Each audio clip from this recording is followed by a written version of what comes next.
உன் வேலைய வேற எங்கேயாவது காட்டு, எங்க கிட்ட வேண்டாம். இன்னொரு தடவை பரிசு அது இதுன்னு சொல்லிக்கிட்டு மேகாவை நெருங்குன, அப்புறம் உன் உசுறு உனக்கு சொந்தமில்லை என்றான் சமரன் கடுமையாக. அதை கேட்டு விக்ரமார்ஜுனனின் கண்கள் சிவந்தன. அதை பார்த்த அடுத்த நொடியே கடகவம்ச வீரர்கள் மேகராணியையும் சமரனையும் சுற்றி வளைத்துக் கொண்டனர்.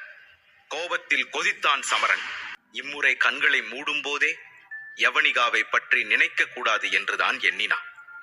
ஆனால் அவள் செய்த அவமானம் அப்பா தலைகுனிந்து இருந்தது, நெஞ்சை பிடித்துக் கொண்டு இடிந்து அமர்ந்தது என ஒவ்வொன்றாக நினைவு வர கோபத்தில் அவன் உடம்பே கொதித்தது.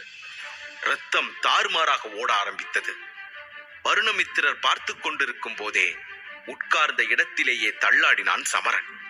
கோபத்தை கட்டுப்படுத்த முயற்சி செய்த போது குமட்டியது. பெரும் சத்தத்தோடு வாந்தி எடுத்தான் சமரன். அதை பார்த்து மிகவும் பயந்து போனார் வருணமித்திரர்.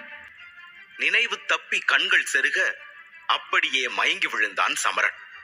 அடுத்த மூச்சு வருமா வராதா என்ற பயம் வந்து விட்டது வருணமித்திரருக்கு. சமரனின் உடல் முன்னால் வந்து நின்று கொண்டு இரு கைகளையும் அகல விரித்து மீண்டும் ஏதோ ஒரு மந்திரத்தை கூற சமரனின் உடல் மெல்ல உயர்ந்தது. அதனை அப்படியே மூலிகை கலந்த வெந்நீரில் இறக்கினார் வருணமித்திரர். அவன் உடல் முழுவதும் அதில் மூழ்கும்படி செய்தார். இது தவிர வேற வழி இல்லை. இதுக்கும் அவன் சரியாகலன்னா என்னால எதுவுமே பண்ண முடியாது.